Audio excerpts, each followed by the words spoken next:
아버지 하나님 감사합니다. 참으로 저희가 주님의 기쁨이 되기를 원합니다.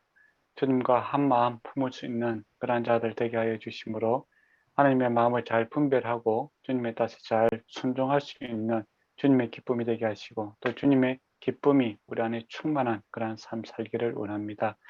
그러나요 한 해를 돌아봄에 있어서 주님께 감사 찬양이 넘치는 그러한 삶이 되기를 원합니다. 그리고 또한 한 해를 또 새롭게 시작하고 준비하는 그런 시점에 또 와 있기도 합니다.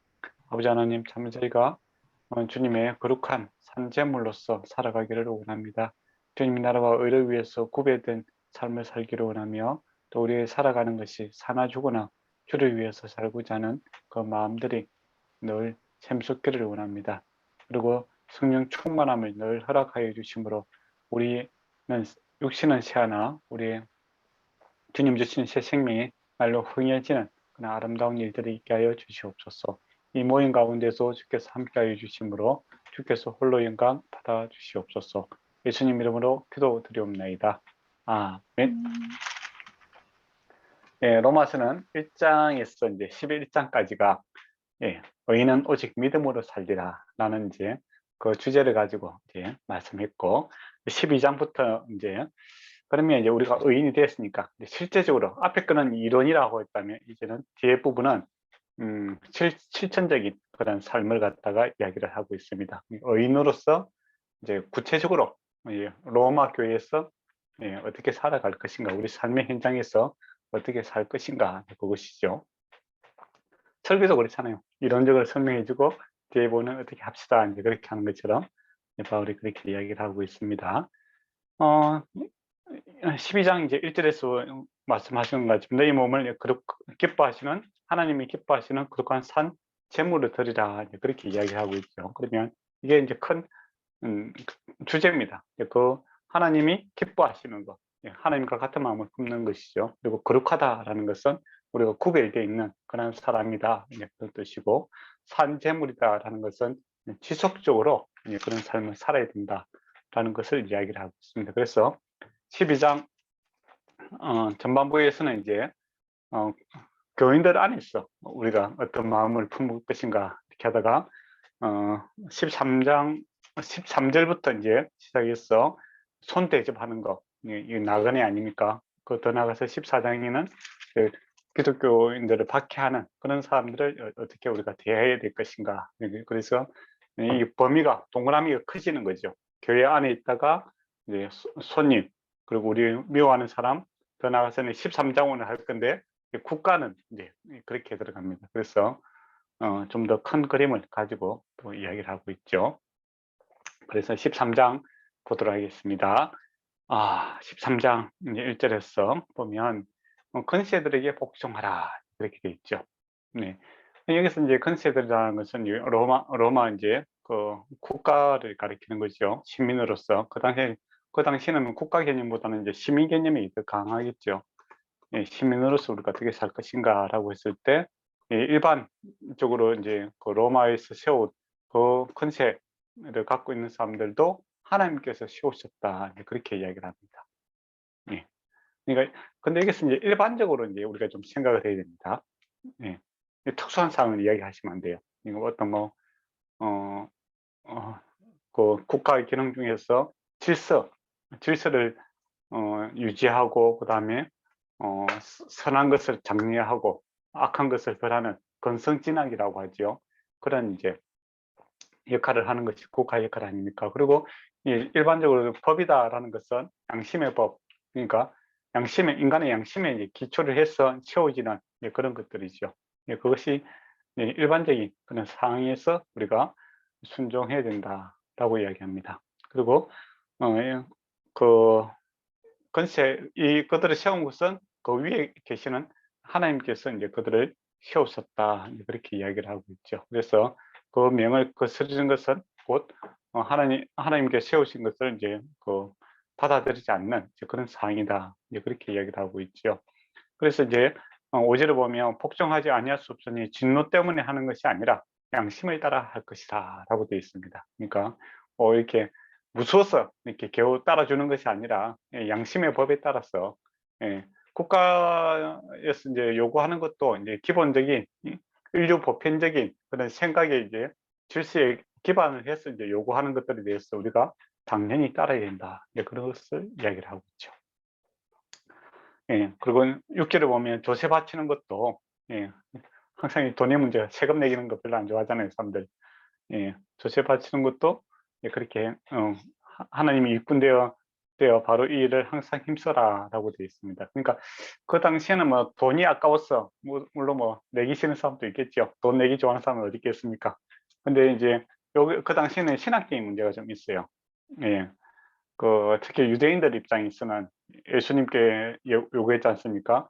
이게 가이사의 것은 가이사에게, 하나님 것은 하나님께, 그렇게 이야기한 것처럼 유대인들 입장에서는 이제 이 세상 권력에다가 이렇게 세금을 내는 것이 옳지 않다라는 그런 생각을 갖고 있는 사람들이 있었다라는 겁니다. 근데 예수님께서 깔끔하게 정리를 했죠. 가이사의 것은 가이사에게, 하나님 것은 하나님께.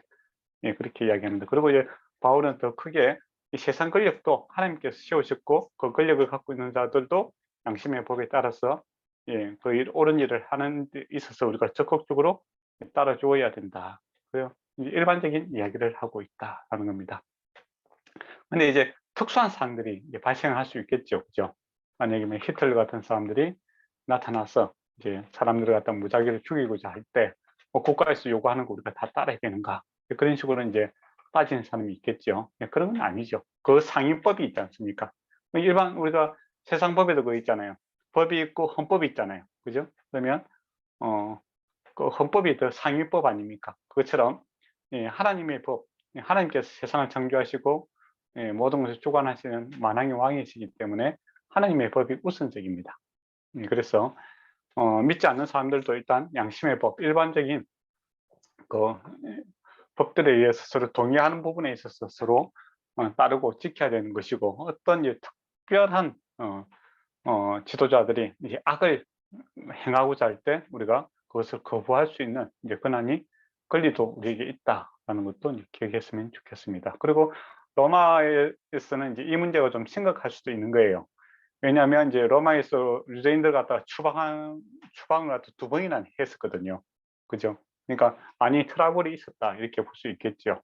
그래서 기독교인들, 이제 우리 교회는 일반 보편적인 법들에 있어서 하나님께서 세운 질서에 따라서 우리가 적극적으로 순종해주고 따라주는 것이 옳은 일이다. 이제 그렇게 이야기를 합니다. 이거는 지금도 이제 동일하지요. 우리가 어느 나라, 어느 국가에 있든지 그 일반적인 그 질서를 지키고 또 그 건선진학적인 요소를 가지고 국가를 통치하는 개념에 있어서 우리가 따라주는 것이 맞죠. 예. 근데 이제 중국이라든지 이제 공산국가에 있는 그런 국가에서는 기독교에 대해서 박해하는 경우가 많습니다. 그죠? 그래서 뭐 교회를 갖다 폐쇄하는 문제에 있어서는 우리가 예배를 이제 계속 드리는, 이제 숨어서도 드리고 여러 가지 형태로 이제 드릴 수 있는 거고, 그는 국가의 방침에 반하는 행위지요. 그렇지만 일반적으로 그 국가에서 요구하는 세금을 낸다든지 질서를 지킨다든지, 그리고 뭐 인류 보편적인 그런 법들을 우리가 기독교인들이 당연히 지켜야 된다. 그렇게 할 수 있겠죠. 사실 어려운 문제는 아닙니다. 예. 그리고 8절에서 10절을 보면 이제 피차, 사랑의 빛 외에는 아무것도 아무 빛도 짓지 말라. 남을 사랑하는 율법을 다 이루는 것이다 라고 되어 있습니다. 그러니까 율법이라는 거 핵심은 뭡니까?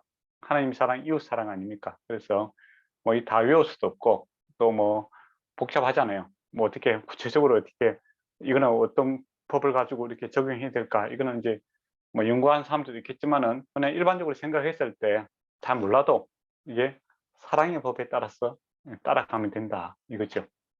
예. 그러니까 하나님께서 나에게 어떻게 하셨는가? 그게 하나님의 사랑 아닙니까? 하나님께서 나에게 한 것처럼 이웃에게 또 다른 사람에게 이렇게 행하는 것이 그 율법의 완성이다 이렇게 보시면 될 것 같습니다. 그리고 이게 사랑의 빛 외에는 아무것도 짓지 마라라고 하니까 또 사람들이 이걸 갖다 또 학대하시는 분들이 있어요. 그러면 은행에서 뭐 이자도 이렇게 아파트 사야 되는데 돈도 빌리면 안 되는 거 아니냐 이제 그런 식으로 이야기하시는 분들도 계시거든요. 성경을 갖다가 좀 이렇게 너무 이렇게 극단적으로 하시는 분들이 있어요. 다른 것도 그렇게 잘 지키는지 잘 모르겠지만은 어쨌든 간에 그런 말꼬리 잡기 좋아하시는 분들이 있습니다. 그리고 또 뭐 본인은 이제 그것 때문에 많이 고민하시는 분들도 있어요. 근데 여기서 어 이거는 이제 상습적인 그 쪽으로 빛을 지는 걸 이야기하는 거예요. 그러니까 제가 이제 유 목사님한테 이제 급해서 뭐 한 10만 원 빌렸어요. 예. 그래서 그다음에 갚아줄 수 있잖아요. 그죠? 예. 그런 거는 이야기하는 것이 아니고 상습적인 거. 그러니까 제가 유 목사님한테도 빌리고 민영 형제한테 빌리고 예언자매한테 빌리고 뭐 사람한테 볼 때마다 이렇게 빌리고 안 갚는다. 예, 그렇게 하면 어떻게 되겠습니까? 그거는 뭐 신뢰가 깨지는 문제잖아요. 네, 그런 이제 습관적으로 빛을 지는 그런 행동에 대해서는 해서는 안 된다. 이제 그렇게 이야기를 하고 있습니다. 근데 교회 안에 이제 그런 사람들이 이제 생길 수가 있습니다. 특히 이제 신학교 같은 데 보면은 기본적으로 이제 사람들이 다 착해요. 예, 그리고 또 하나님 따르고 싶고 이제 사랑하고 싶은 마음들이 많은 사람들이 있습니다. 근데 그런 걸 이용하는 사람들도 있는 걸 제가 봤어요. 우리 학교 다닐 때 보니까 예, 그분은 이제 공부하는 데는 별 관심이 없고 이제 1학년들 신입생들 들어오면은 이제 사람들마다 이렇게 돈을 다 빌립니다. 그러니까 뭐 신학생이 빌려달라고 하니까 빌려주겠지 당연히. 예, 예, 크고 작은 돈들 빌렸어 안 갚는 거예요. 예, 그렇게 하는 이제 사람이 있습니다. 있었던 게 기억이 나요. 예, 그런 걸 이야기하는 거죠. 예, 교회 공동체 안에서 습관적으로 예, 책임지지 못하는 이 검정 관계 이렇게 하면 질서가 이렇게 무너지지 않습니까? 그죠? 그런 거 해서는 안 된다라는 겁니다. 그리고 이제 우리가 이제 돈을 빌려줄 때 그러면 얼마만큼 이제 빌려줘야 되는가? 예, 그런 걸 이제 고민하시는 분도 있더라고요. 예, 연자매나 뭐 우리 민영행제는 어떻게 생각하십니까? 예, 답을 들으면 또 시간이 많이 갈 것 같아서 제가 빨리 답하도록 하겠습니다. 예, 일단은 우리가 이제 자본주의 사회에 살고 있게 되면 금융 시스템이 잘 돼 있는 그런 사회에 우리가 살고 있습니다. 그렇기 때문에 1차적으로 이제 큰 돈 같은 거는 이제 금융기관에서 이제 빌릴 수 있습니다. 그죠? 예, 뭐 아파트를 산다든지 뭐 집을 산다든지 그렇게 할 때, 그죠? 그런데 이제 그런 큰 돈을 갖다가 이제 금융기관에서 1차, 2차, 3차까지도 있겠죠. 그런 기관에서 빌릴 수 없는 음, 어, 사람이 저와 여러분에게 개인적으로 요구하는 그런 것들은 우리가 빌려줬을 때 거의 못 받는다고 생각하시면 됩니다. 그게 현실입니다. 예, 그러니까 정상적으로 우리가 빌릴 수 있는 만큼 다 빌리고 그래도 안 될 경우에는 이제 주변의 사람들한테 그것을 요구하겠죠. 그때 이제 돈을 빌려주는 사람들도 그 정도 되면은 어떤 마음을 가져야 되냐면은 이거 빌려줘서 못 갚을 확률이 거의 한 70%, 80%, 90%에 가깝다. 이제 그렇게 생각을 하시면 됩니다. 예, 그래서 내가 빌려줬어. 이제 혹시 못 돌려받더라도 마음이 안 상할 정도의 돈을 빌려주시면 좋을 것 같습니다. 근데 이거 어떤 사람 개인적으로 이렇게 요구해서 꼭 갚겠다 이제 그렇게 약속을 하죠. 근데 금융기관에서 일단은 그 돈을 안 빌려준 사람들은 갚을 능력이 사실 없습니다. 마음은 있더라도 네, 능력이 없다. 이제 그런 생각하시면 좋을 것 같아요. 그래서 옛날에 이제 그 어떤 전도사님이 이제 그 안 좋은 사람이 그걸 요구를 하더라고요. 그래서 그 사람 참 어려운데 제가 보기에는 돌려받기 힘들 것 같아요.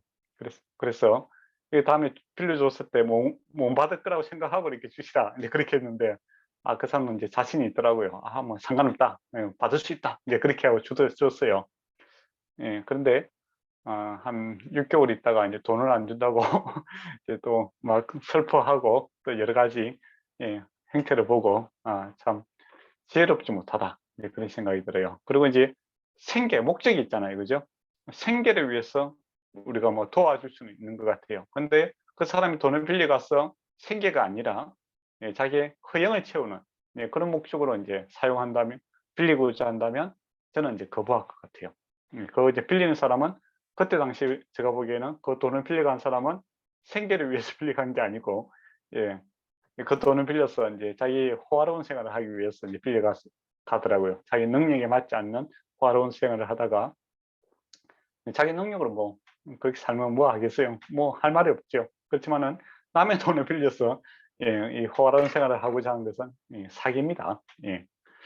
그런데 이제 우리 또 신학생들 중에 착하신 분, 마음이 착하신 분들이 이제 성경을 보고 이제 뭐 도와달라니까 뭐 도와줘야 되지 않느냐 이제 그렇게 하는데 그거는 이제 지혜롭게 하셔야 됩니다. 그러니까 이게 뭐 생계를 위한 것인가, 안 그러면 그 사람이 호화로운 생활을 하기 위해서 그런 것인가, 아니면 내가 줬을 때 돌려받을 수 꼭 받아야 되는 건가, 받을 수 없는 것인가, 이것을 잘 분별하고 구분하여 이렇게 금전 관리를 하시는 것이 지혜롭다, 이렇게 저는 생각합니다. 그렇게 하면 어떤 사람은 또 그렇게 이야기하죠. 뭐 겉옷을 달라면 속옷까지 주라고 했지 않느냐. 그렇게 이제 이야기를 하시는 분이 있는데 주고 마음이 안 아프다면 상관없어요. 근데 예수님이 또 그런 의도로 이야기하시는 것은 아니잖아요. 마태복음에 보면, 그죠? 그 사람은 부끄럽게 하기 위한 방법이거든요. 약탈하는 사람들을.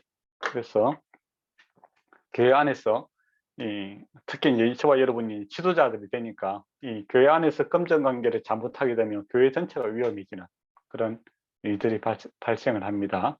그리고 또 사람들이 고민이 생길 때 전도사님이나 목사님한테 와서 그걸 물어봐요. 또 그때 그런 이제 기준들이 여러분이 있어야 됩니다. 안 그러면 나중에 큰 문제가 생깁니다.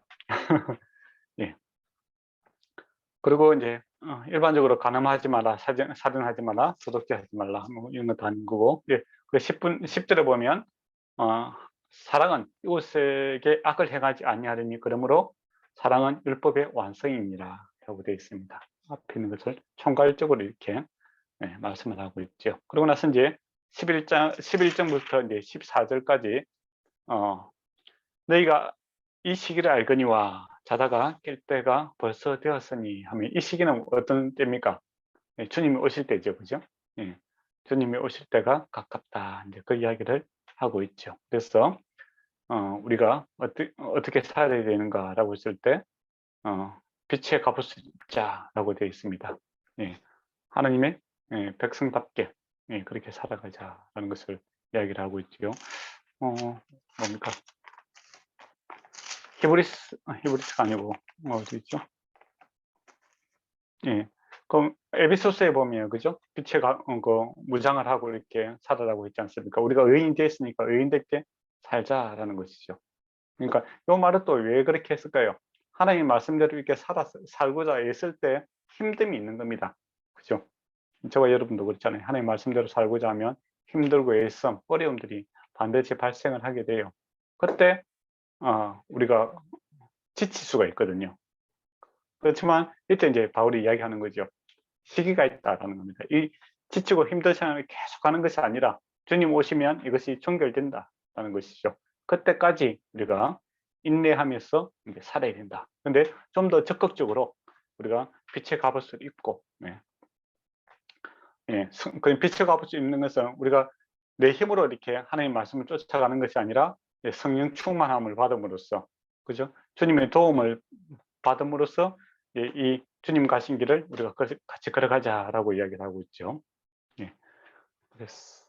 그런 삶이 어떤 삶인가라고 대조를 합니다. 13절에 낮과 밤으로 이렇게 대조를 하죠. 밤은 어둠에 이야기를 하고 있고, 낮에는 단정하고 방탕하고 술 취하고 음란하고 호색하고 이런 거는 밤의 이야기를 하고 있죠. 우상 숭배하고도 깊은 관련이 있는 그런 말들입니다. 그러니까 하나님 백성은 하나님 신앙이라는 것이 뭐 삶하고 이렇게 깊은 연관이 있는 겁니다. 그래서 오직 방법 하나밖에 없는 겁니다. 오직 주 예수 그리스도로 옷 입고 정욕을 위하여 육신의 일을 도모하지 말자라고 합니다. 그러니까 세상을 이길 수 있는 방법은 뭐 내가 마음을 좀 이렇게 강하게 해야 되겠다, 스스로 다짐을 한다고 되는 것은 아닙니다. 제가 그 오늘 삼킬자를 차듯이 이렇게 짐승 강한 힘으로 이렇게 다가오게 되죠. 거의 우리가 내 힘으로는 이미 안 된다는 것을 알고 있지 않습니까? 그러나 세상을 이기신, 죄를 이기신, 죽음을 이기신 예수 그리스도께서 예, 우리와 함께 하시는 거죠. 그래서 오직 주님 힘 의지하고 예, 그분 성령 충만함이죠. 성령의 충만함과 주님의 도우심으로 또 주님 바라봄으로써 이 문제가 해결될 수 있다라고 이야기를 하고 있습니다. 네, 그러고 나서 이제 14장으로 넘어가면서 이제 앞에는 이제 국가 권력 눈에 보이는 것을 이야기했다면 이제 14장은 눈에 보이지 않는 문화적인 그런 것을 이야기를 하고 있습니다. 그래서 믿음이 연약한 자를 너희가 봤되 예, 그의 의견을 비판하지 마라. 여기서 이제 구별을 해야 되겠죠. 앞에서 이제 진리의 문제, 예, 믿음으로 의인은 믿음으로 살리라라는 이 진리의 문제에 대해서 물론 비판하지 마라 이렇게 하면 안 되겠죠. 예, 진리의 문제는 우리가 분별해야 됩니다. 그래서 이단인지 아닌지를 우리가 분별하고 잘 또 싸우고 이겨내야 되는 문제고 14장에서 여기서 이야기하고 있는 것은 이제 진리의 문제가 아니라 문화적인 문제죠. 예, 그러니까 이럴 수도 있고 저럴 수도 있는 그런 문제를 이야기를 하고 있다라는 겁니다. 그래서 진리가 아닌 문제에 대해서는 문화적인 생활 습관이라든지 문화적인 면에 있어서는 우리가 수용을 좀 해야 된다. 그렇게 이야기를 하고 있습니다. 예. 이제 먹는 것에 이야기를 하고 있죠. 어떤 사람은 모든 것을 믿을 만한 믿음이 있고 믿음이 연약한 자는 채소만 먹느니라. 이제 요즘에 이제 뭐 비건주의 그 이야기를 하고 있는 것은 아닙니다. 예. 그 문화적 배경을 알면 이제 옛날에는 이제 그 제사장에게 그러니까 기독교 제사장도 있고 이방 제사장도 있겠죠, 그죠? 우상 숭배하는 사람들이 만약 염소를 갖다가 이렇게 제물을 드린다고 생각해봐요. 그러면 다 이렇게 태우지 않고 3분의 1을 태우고 3분의 1은 제사장이 가져가고 또 3분의 1은 예, 팔겠죠, 그죠? 그런 일들이 생기더라라는 겁니다. 근데 이제 그 유대인들 입장에서 특히 또 하나님을 믿게 된 사람들 입장에서 우상의 제물은 내가 먹기 싫다 그렇게 되는 거죠. 이 고기가 어떤 유통을 해서 왔는지 모르니까 내가 먹을 수 없다 그렇게 생각하는 사람이 있겠죠. 근데 개인의 집에 혼자 있을 때는 뭐 내가 안 먹으면 안 되죠. 그리고 또 하나님 앞에 드려진 고기라든지 아니면 우상 숭배와 관계없는 것들을 먹는 것은 별 어렵지가 않겠죠, 그죠? 근데 내가 이웃집에 놀러 가는 거예요. 예, 생일이라고 초대를 받아서 갔어요. 근데 이제 고기가 나왔단 말이에요. 근데 그 사람이 예수 믿지 않는 사람이야. 예. 그러면 또 시장에서 그걸 사왔어요. 그런데 이 고기가 우상 앞에 들어있는지 아닌지 잘 모르잖아요. 그래서 손님 대접한다고 이렇게 고기를 대접했는데 그 사람이 안 먹는 거예요. 그러면 서로 마음이 상할 수가 있겠죠. 그죠? 네, 그런 이제 케이스를 이야기하고 있는 겁니다. 그래서 이제 믿음이 강한 자, 여기서 믿음이 강한 자는 먹습니다. 예, 고기는 고기일 뿐이다. 예, 그렇게 이야기하는 거죠. 우상은 헛것이다. 예, 그렇게 이야기하지 않습니까? 바울이 아무것도 아니다. 예, 그렇게 이야기를 해요. 고기는 고기일 뿐이고, 채소는 채소일 뿐이다. 예, 그렇게 믿음이 강한 자는 그렇게 해서 그것을 먹고 같이 교제를 하는 거예요. 그런데 특별히 이제 믿음이 약한 자들이 있겠죠. 그 우상 숭배에 깊이 관련되어 있던 사람들 입장에서는 괜히 마음이 좀 그런 거죠. 그래서 나는 못 먹겠다. 이제 그런 일들이 생길 수 있더라라는 겁니다. 충분히 있을 수 있는 일이잖아요. 그것 때문에 이제 분쟁이 생기는 겁니다. 이걸 먹어야 되느냐 말아야 되느냐 그렇게 했을 때 바울이 이제 그 답을 이야기를 합니다. 일단은 사절을 보면 남의 하인을 비판하는 너는 누구냐? 예. 그가 서 있거나 넘어지는 것이 자기 주인에게 있음에 그 세우심을 받는 이는 그를 세우시는 권능이 주께 있습니다. 라고 되어 있습니다. 그러니까 남을 판단하고 비판하는 거 그 주님께서만 할 수 있는 일이니까 어떤 자기 권위를 가지고 그렇게 책망하지 말아라, 비판하지 말아라 이제 그렇게 이야기를 하고 있다는 겁니다. 그리고 이제 공격적인 것은 뭐냐면 그 그리고 또 이제 날에 대한 이야기가 또 나오죠. 보면 5절을 보면 어떤 사람이 이 날을 전날보다 낮게 여기고 어떤 사람은 모든 날이 같다 여기니 각각 자기 마음으로 확증할지니라 라고 되어 있습니다.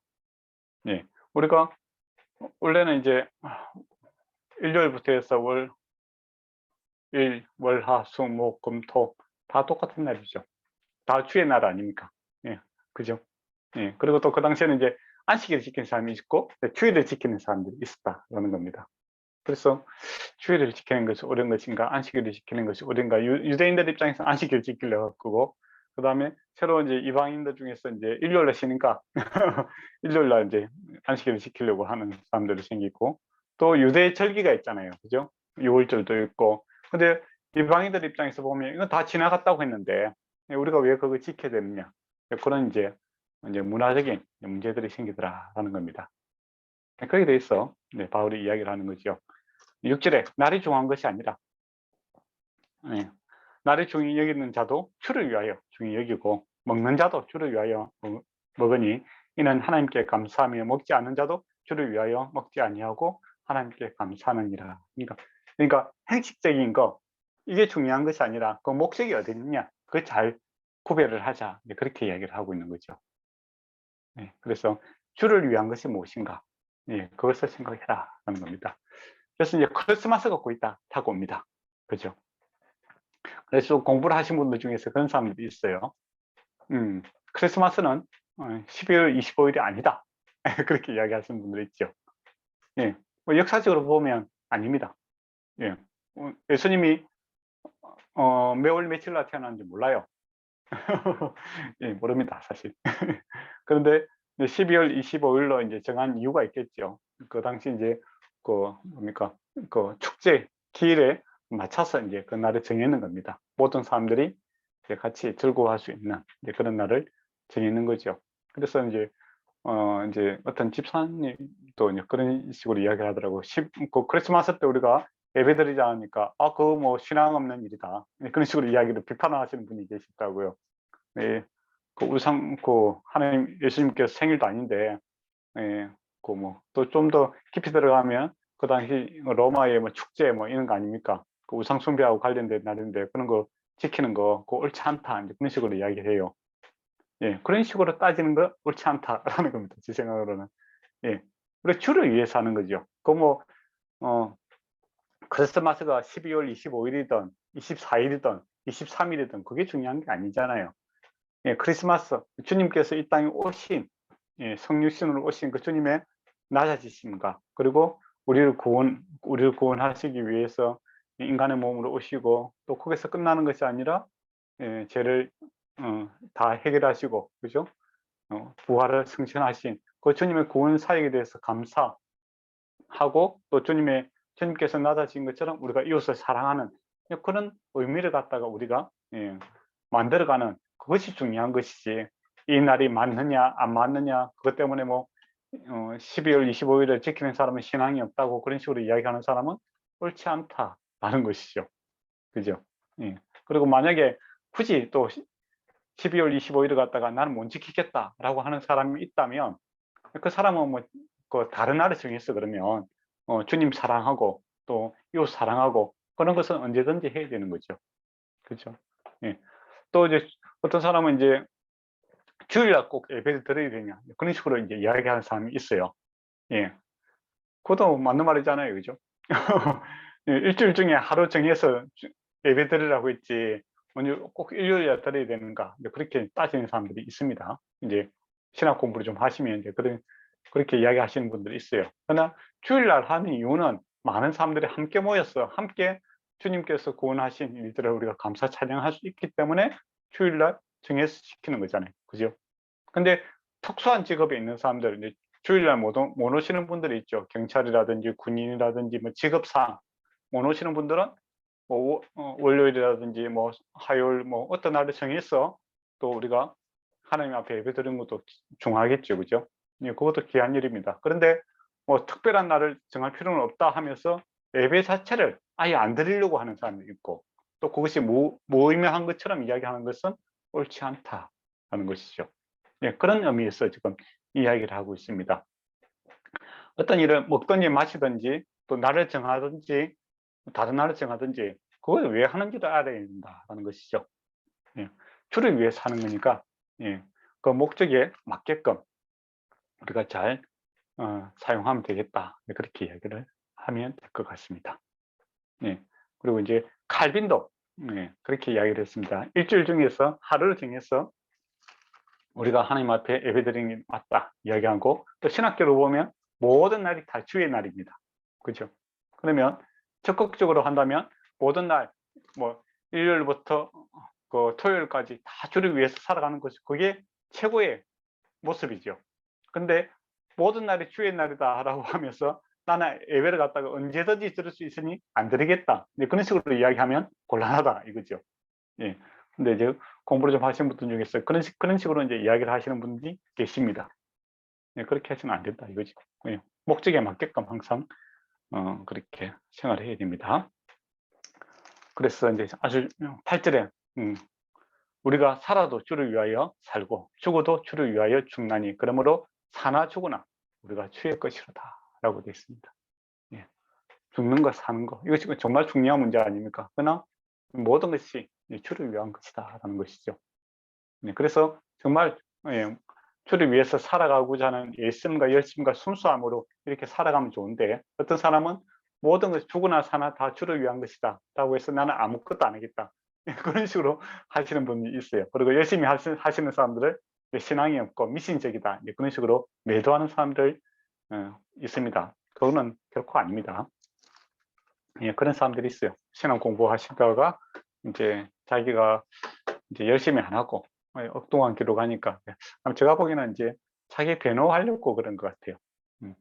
내가 열심히 주님을 위해서 섬기지 못하는 것은 모든 것을 할 수 있는데 안 할 뿐이다 이거죠.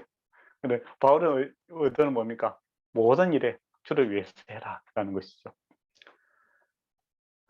그리고 이제 이를 위하여 주께서 죽었다 다시 살아나셨으니 곧 죽은 자와 산 자가 주가 되십니다 라고 되어 있습니다. 예, 주님을 생각하면 이제 당연히 주를 위해 사는 것이 맞다라는 것이죠.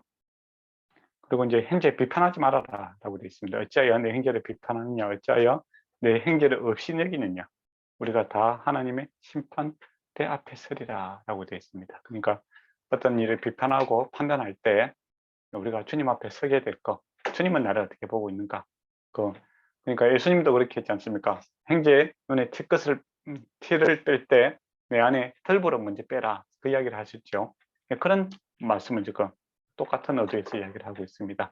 일단 내가 주님 앞에 나는 바로 설고 있는가, 그걸 자기를 살피고 주께서 또 나를 어떻게 문제를 해결하시는가, 그걸 주께서 방법론에 있어서 나한테 덜보가 있었을 때 주께서 십자가 지시고 문제를 해결해 주시고 나의 연약함이 있으면 주님께서 채워주시지 않습니까? 그리고 쉽게 우리가 변하지 못하는 부분에 있어서는 주께서 인내하시며 기다리고 계시죠. 그렇다면 형제에게도 그와 같이 행하라 라는 것이죠. 그리고 주께서 이르시되 내가 살았느니 모든 무릎이 내게 꿇을 것이요 모든 혀가 하나님께 자백하리라 라고 되어 있습니다. 그러니까 숨길 수 없다는 겁니다. 거짓으로 이렇게 포장할 수 없다는 거죠. 그러니까 신학이라는 거, 어떤 지식을 가지고 내 마음에 거짓된 생각들을 포장해낼 수 없다라는 겁니다. 그래서 진실하게 내가 이것을 거부하고 반대하고 또 먹고 마시고 뭐 이렇게 하는 일에 있어서 하나님께서는 우리의 마음을 아시고 감찰하고 계시니까 진실하게 이렇게 행동해야 된다 이거죠. 그리고 12절에 우리 각 사람이 자기 일을 하나님께 직고하리라 라고 되어 있습니다. 그러니까 잘 몰라서 내가 그렇게 했다, 그렇게 이야기할 수 없다라는 겁니다. 우리가 이렇게 해야 되나 저렇게 해야 되나 잘 모르겠다, 그렇게 했을 때 우리가 주님 앞에 기도하며 진실된 마음으로 나가서 주님 어떻게 했으면 좋겠습니까 라고 했을 때 우리의 마음이 이게 정말 내가 하나님 일을 열심히 하기 싫어서 핑계를 대는 것인지, 아니면 정말 내가 이거 몰라서 그런 건지 우리가 하나님께서 다 알고 계신다라는 겁니다. 그리고 하나님께서 능히 도우시죠. 그리고 또 잘 모르는 경우에 있어서는 이게 진리의 문제인지 문화의 문제인지 잘 분별해야 될 것 잘 모를 경우에는 성경을 보면 우리가 또 알 수 있지 않습니까? 그리고 13절부터 해서 그런즉 우리가 다시는 서로 비판하지 말고 도리어 부딪히거나 거치는 것을 행자 앞에 두지 아니하도록 주의하라. 이제 좀 더 이제 적극적으로 하는 거죠. 예, 어떤 경우에 부딪히게 되겠습니까? 자유를 누리는 사람들은 그 자유함 때문에 율법주의적인 사람들이 좀 힘들어할 수도 있겠죠. 그죠? 네. 그러니까 먹고 마심에 있어서 자유로운 사람이 있다고 생각해 보세요. 그런데 먹는 거 이거 큰일 난다라고 생각하는 사람 입장에서 막 먹고 그렇게 하면은 저 사람 신앙이 있다는데 이제 저렇게 해도 되나 하다가 이제 넘어지는 경우 있죠. 쉬운 예를 들면 한번 들어보도록 하겠습니다. 예, 술 먹는 거, 그죠? 네, 술 먹을 수 있죠. 예수님도 포도주로 만들어 드셨잖아요, 그죠? 그리고 그 당시에는 이제 그 포도를 갖다가 장기 보관할 수 있는 방법은 발효를 시키는 겁니다. 발효가 되면 술이 되겠죠. 그래서 별로 농도가 이렇게 강하지 않아요. 3편 정도? 예, 그 정도 뭡니까 도수라고 이렇게 할 수 있겠죠, 그죠? 예, 그런 것 먹는 사람. 그리고 또 바울 같은 경우에는 뭡니까 누굽니까 제자 중에서 이제 소화가 잘 안 되니까 식사 때마다 포도주를 조금씩 마시라 그렇게 이야기를 하기도 하죠. 근데 또 독주를 마시지 마라 이런 것은 이제 술로 해결하려고 드는 그건 옳지 않다 이거죠. 예, 근데 이제 술 취하지 마라 이거는 또 자기 그 술을 마시고 의식을 갖다가 차리지 못하도록 남한테 민폐를 끼치고 자기 몸을 상하게 하는 것은 해서는 안 된다 그렇게 성경의 가르침입니다. 그죠? 네, 그런데 이제 우리 이제 그 한국 교회에서 이제 경건주의 쪽에 있는 사람들은 모두 기독교인은 아예 술을 먹으면 안 된다. 네, 그렇게 이야기를 하시는 분들이 있어요. 그죠? 근데 여러분이 영국으로 가시면은 영국에는 또 그 목사님들이 또 마치고 나서 맥주 한잔 하시고 그러잖아요. 그죠? 예. 안 가봤습니까? 예. 요즘 그런 게 흐름이 이제 있는 겁니다. 그게 이제 역사적인 다음에 말씀드리면 그 경건주의 쪽에 이제 영향을 우리 한국 교회도 그렇고 그쪽으로 영향을 좀 많이 받아서 그렇게 하는 거예요. 그 담배도 안 피우는 게 좋죠. 그죠? 그렇지만 또 담배 피운다고 해서 이거 식별명에도 있는 내용은 아니잖아요. 그죠? 신앙이 없다고 할 수 없잖아요. 그렇습니까? 제가 좀 이상합니까? 예. 뭐 몸에 안 좋은 거 따지자면 뭐 탄수화물도 안 좋고 다 안 좋죠. 뭐 밥도 많이 먹으면 죽습니다. 예, 밥도 많이 먹으면 한 100년 있다가 죽어요. 예. 그러니까 이게 성경에서 죄가 아닌 거. 그러니까 뭐 간음하지 말라 이런 거는 딱 정해져 있잖아요. 그죠? 근데 뭐 카페인을 많이 먹어야 되냐 말아야 되냐 뭐 그런 거 이런 거는 그 성경에 기록되어 있지 않잖아요. 예. 이럴 수도 있고 저럴 수 있는 거예요. 그렇지만은 많이 먹으면 안 좋고 또 남한테 해가 되고 내가 나한테도 해가 되면 안 좋은 거죠. 그래서 이제 뭐 영국 계열에 있는 뭐 그쪽에 있는 신앙인들이 뭐 술을 먹는다고 해서 그 사람 신앙이 없다 그런 식으로 이야기를 할 수는 없는 거죠. 그죠? 근데 이제 그쪽에서는 그게 차이로운 거예요. 근데 제가 만약에 옛날에 알코올 중독자였어요. 저 사실 아닙니다. 예를 드는 거예요. 알코올 중독자가 돼서 이제 그 뭐야 교회로 와서 이제 술을 끊었어. 예. 그런데 교회 갔더니 이제 목사님이 뭐 식사 한번 하고 우리가 뭐 간단하게 맥주 한잔 합시다. 이제 그렇게 이야기를 했어요. 근데 그런 상황에서 이 사람 입장에서 어떻게 되겠습니까? 술을 한번 마시게 되면 이거 자기가 의지로 절제가 안 되잖아요. 그죠? 그래서 내 자유함이 다른 사람에게 걸림돌이 될 수가 있다라는 겁니다. 그래서 성경에서 말하는 것은 내 자유함을 가지고 나를 위해서 쓰는 것이 아니라 믿음이 약한 자를 세우는 일에 돕는 일에 사용해야 된다. 그게 바울이 하고자 하는 말씀입니다. 성경이 말하고자 하는 요지죠.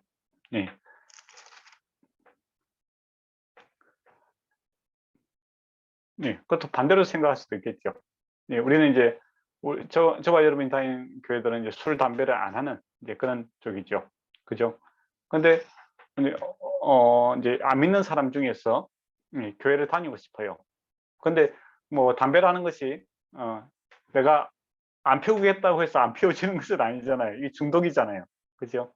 그래서 교회를 나가고 싶은데 너는 담배 끊기 전에는 교회 절대 못 온다. 그런 식으로 하면 안 되겠죠.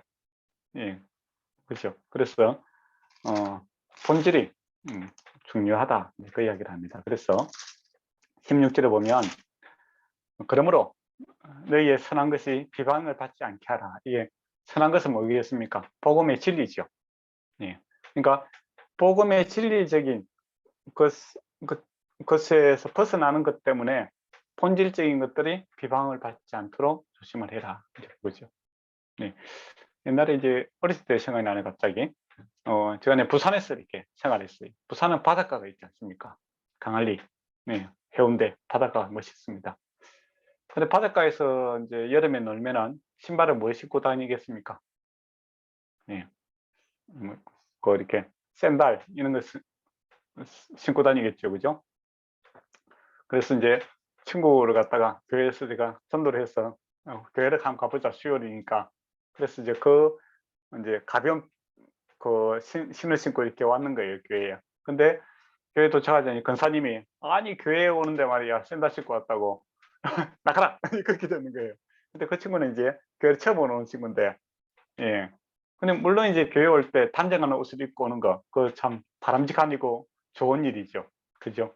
그렇지만은 이제 새로운 처음 오는 사람에게는 잘 모르겠고는 이제 믿음이 있는 자가 그것을 수용을 해서 조금씩 가르쳐 나가면 되잖아요. 그죠? 근데 안 된다. 이제 그런 식으로 하면은 되게 선한 것. 그러니까 예수 믿고 구원받는 게 중요한 거지. 뭐 신발을 구두를 신느냐, 뭐 샌들을 신느냐 그게 중요한 게 아니잖아요. 그죠?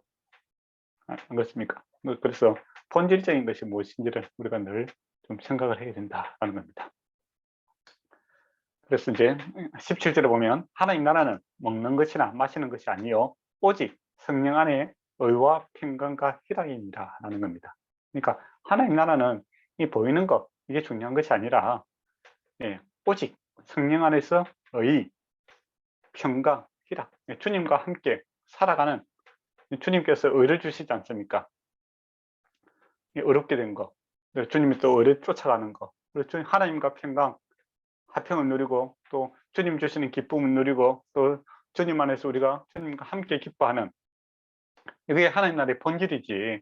문화적인 그런 것들이 우선시 됨으로써 본질적인 이 복음, 하나님과 함께 살아가는 이 사랑을 놓쳐버린다면 그것은 잘못된 것이다. 이렇게 이야기를 하고 있습니다.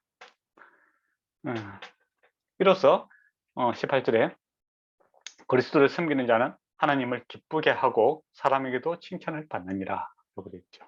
그러니까 하나님을 제대로 섬기면 사람에게도 기쁨이 되고 하나님께도 기쁨이 된다라는 것이죠. 근데 사실 이제 하나님을 기쁘게 하는 것이 아니라 자기 어떤 기준들을 세워서 다른 사람을 갖다가 맞추려고 들면은 하나님도 기뻐하지 아니하고 다른 사람들도 힘들어합니다. 그게 이제 율법주의자들이 하는 행동들이죠. 그리고 화평의 일과 우리가 화평의 일과 서로 덕을 세우는 일에 힘쓰자라고 되어 있죠. 20절에 보면 음식으로 말미암아 하나님의 사업을 무너지게 하지 말고 만물이 다 깨끗하게 거리낌으로 먹는 사람에게는 악한 것이니라 라고 되어 있죠. 그러니까 마음이 거리낀다라는 건 뭡니까? 하나님의 기준에 있어서 어떤 기준이 없이 사람들 눈치 보고 이렇게 왔다 갔다 하는 사람들 있잖아요. 그거는 죄다라는 겁니다. 그러니까 마음이 하나님 앞에 딱 섰을 때 우리가 어떤 상황이든지 간에 하나님께서 나를 어떻게 생각하십니까? 주님께서 어떻게 보시는가? 그 기준에 맞춰서 내가 살아가면 되는데 사람의 눈치를 보고 이랬다 저랬다 하는 것은 이거는 그 자체가 옳지 않다는 것이죠. 그래서 21절, 22절, 23절에 보면 이제 이 문제를 해결하는 방법을 가르치고 있습니다. 21절은 이제 배려를 해라라는 것이죠. 고기도 먹지 아니하고 포도주도 마시지 아니하고 무엇이든지 내 행제로 거리끼게 하는 일을 하지 아니함이 아름다운 일이라고 되어 있습니다. 그러니까 내 기준에 생각하지 말고 다른 사람이 좀 불편하다고 생각하며 그 연약한 사람의 기준에 맞춰서 배려를 해라라는 것이죠. 우리가 뭡니까? 팔을 다쳤다고 생각해 보세요. 그러면 기부스리에서 어디에다가 걸립니까? 목에다 걸잖아요. 그죠? 이렇게 해서. 그죠? 근데 사실 목은 우리 인체 중에서 가장 무거운 머리를 갖다가 이렇게 메고 다니지 않습니까? 근데 거기다가 다시 팔까지 하나 더 얹잖아요. 그렇게 하는 이유가 뭡니까? 이것이 강함으로 약한 팔을 갖다가 도와주는 거죠. 그죠? 그것처럼 사실은 강한 자가 약한 자의 기준에 맞춰야만이 이게 맞출 수 있는 겁니다. 그런데 율법주의적인 생각을 갖고 있는 사람은 약하고 안 되는 사람 보고 옳고 강한 것에 기준에 계속 맞추라고 하면은 안 되잖아요. 그죠?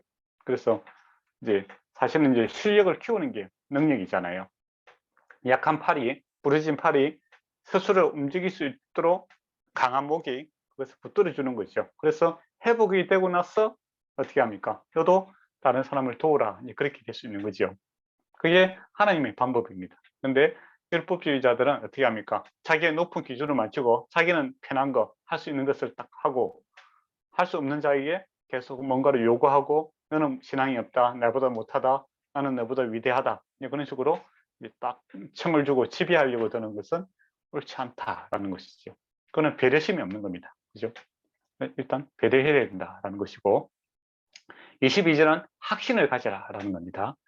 내게 있는 믿음을 하나님 앞에 스스로 가지고 있어라. 그러니까 믿음의 기준이 딱 있어야 된다는 겁니다. 이래도 뭐 이 사람이 이렇게 하면 서 왔다 갔다 이렇게 하지 말고 어떤 기준을 딱 가지고 무슨 일을 해야 된다는 것이죠.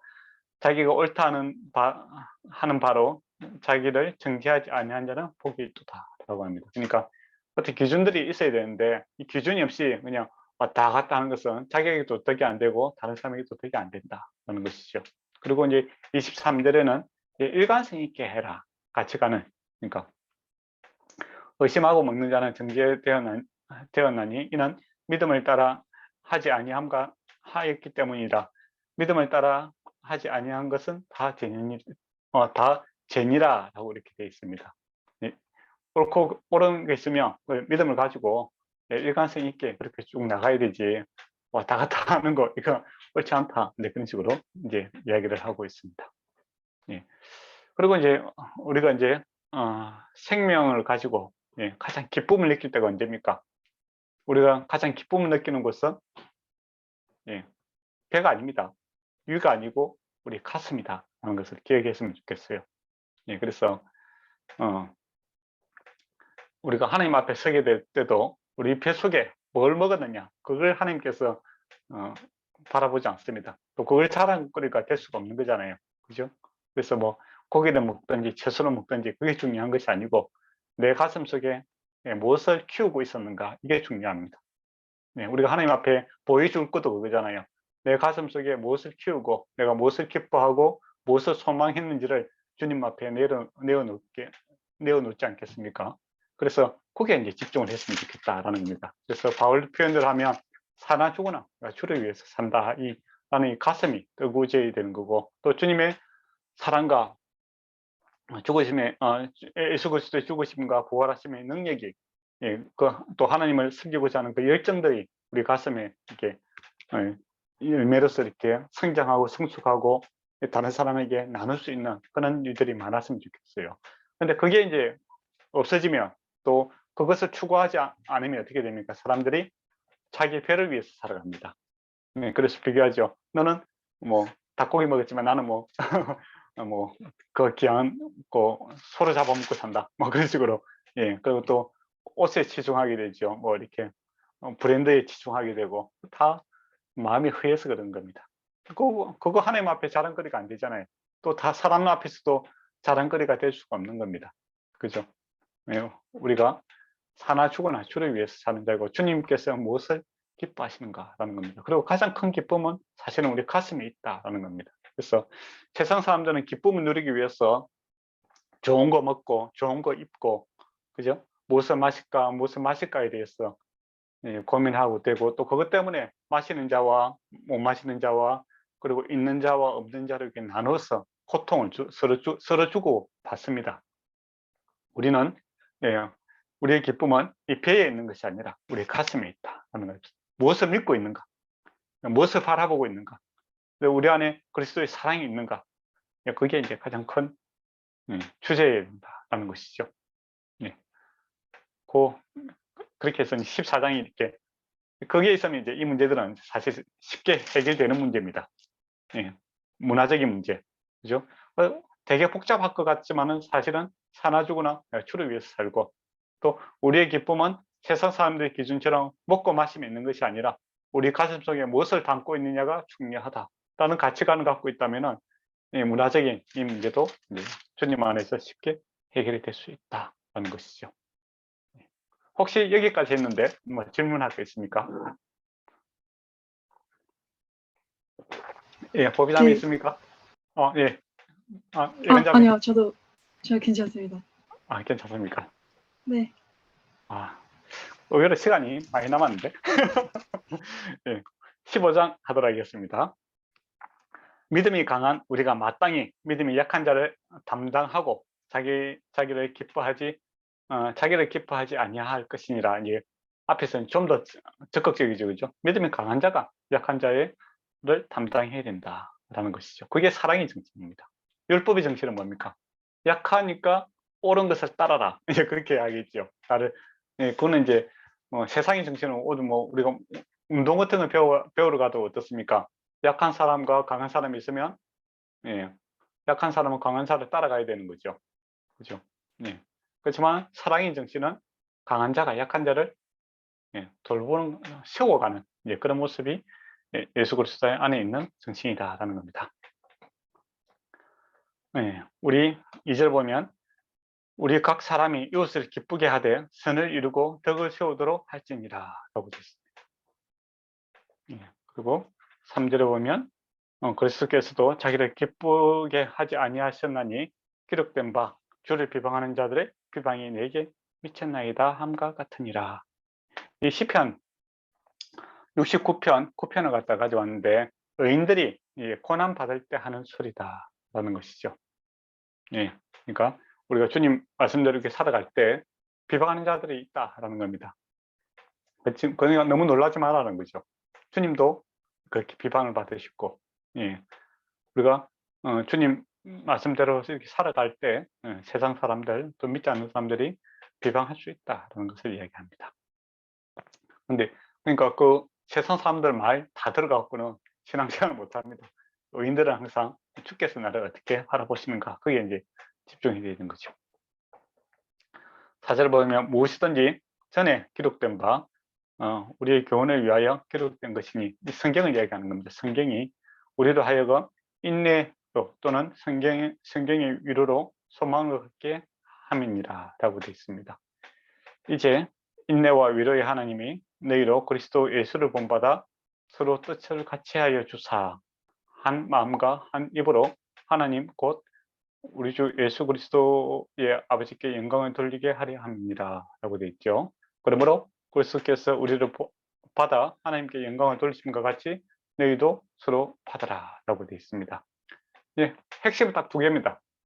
예수 그리스도 중심으로 그렇게 살아가야 된다라는 것이고, 또 예수 그리스도의 방법으로 그렇게 살아야 된다라는 것을 이야기를 하고 있습니다. 그게 앞에 있는 부분에 대해서 이제 그 핵심 요약이죠. 주님께서 어떻게 하셨는가를 봐라라는 것이고, 또 주님께서 주님의 중심으로 우리가 그렇게 살아가자라는 것이 바로 우리가 예배의 삶이다라는 것이죠. 12장 1절하고 또 연결되는 겁니다. 기뻐하고 거룩한 산 제물로 살아가는 것이 어떤 것인가라고 했을 때 주님 중심으로 사는 것이고, 또 주님 방법에 있어서 주님의 방법으로 이렇게 살아가는 것이 예배의 삶이다. 이제 그렇게 요약 정리를 하고 있는 거죠. 그리고 이제 8절부터 해서 이제 12절까지 보면 이제 율법이 이제 성취가 되었다라는 겁니다. 그렇게 해서 이방인도 8절을 보면 7절을 보면 그리스도께서 우리를 받아 하나님의 영광을 돌리게 함과 같이 너희도 서로 받아라라고 있죠. 이게 좀 서로 받아라라는 것은 이제 이방인하고 유대인들에게 같이 이야기하는 거예요. 근데 문화적 충돌 이런 게 생기는 게 이방하고 이제 유대인들이 그 당시 가장 대립이 생기고 있는 거 아닙니까? 지금은 이제 우리는 이제 같은 이방인들끼리도 이제 서로 안 맞는 경우가 있겠지만은 어쨌든 똑같은 말씀입니다. 서로 받아들이라라는 겁니다. 그게 주님께서 이제 8절을 보면 할례의 주종자가 되셨느니라. 이 뭐냐면 예수님께서 유대인으로 오셔서 할례를 받으셨다. 그 문화도 주님께서 받아들이고 또 이방인들도 받아들이셨다라는 것이죠. 예. 그래서 이제 그 9절을 보면 이방인들도 그 긍휼을 하심으로 말미암아 하나님께 영광을 돌리게 하려 하심이니라. 그러니까 하나님께서 이방인 것도 받아들이고 유대인 것도 다 받아들이기로 했으니까 당연히 받아들여야 된다 이거죠. 그러면서 이제 그 말씀을 갖다 인용을 합니다. 그러니까 이거 당신 생각 아니냐 그렇게 이야기할 수 있겠죠. 그러니까 바울이 성경적 근거리 되는 겁니다. 이게 참 중요해요. 또 우리가 어떤 문제들에 대해서 답을 제시할 때 그거 당신 생각 아니냐라고 하셨죠. 성경에서 그렇게 돼 있다. 내 생각이 아니라 하나님의 말씀이다. 이렇게 할 수 있어야 되겠죠. 그래서 바울이 이제 성경이 근거리 됩니다. 그러므로 내가 열방 중에 주께 감사하고 주의 이름을 송축하리로다. 예, 열방은 이방인들을 받아들였다라는 겁니다. 열방들아 주의 백성과 함께 즐거워하라. 그러니까 이방인들이 하나님 앞에 즐거워하고 예배드리는 거 하나님께서 미리 말씀하셨다. 그 당연한 것이죠. 그리고 11절을 보면 모든 열방들아 주를 찬양하고 모든 백성들아 주를 찬송할지어다 라고 되어 있고, 또 12절을 보면 이새의 뿌리 곧 열방을 다스리기 위하여 일어나시는 이가 있으니 열방이 그에게 소망을 두셨느니라 하시느니라 라고 되어 있습니다. 이거는 주께서 예수 그리스도께서 이제 모든 열방 모든 사람들 다 수용하고 받아들이고 구원하시기로 했으니까 그 하나님 뜻이니까 우리가 받아들이고 순종해야 된다라고 이야기를 하고 있죠. 그리고 13절에 소망이 하나님의 모든 기쁨과 평강을 믿음 안에서 너에게 충만하게 하사 성령의 능력으로 소망이 넘치게 하시기를 원하노라 라고 되어 있습니다. 여기서 이제 소망이다라고 했을 때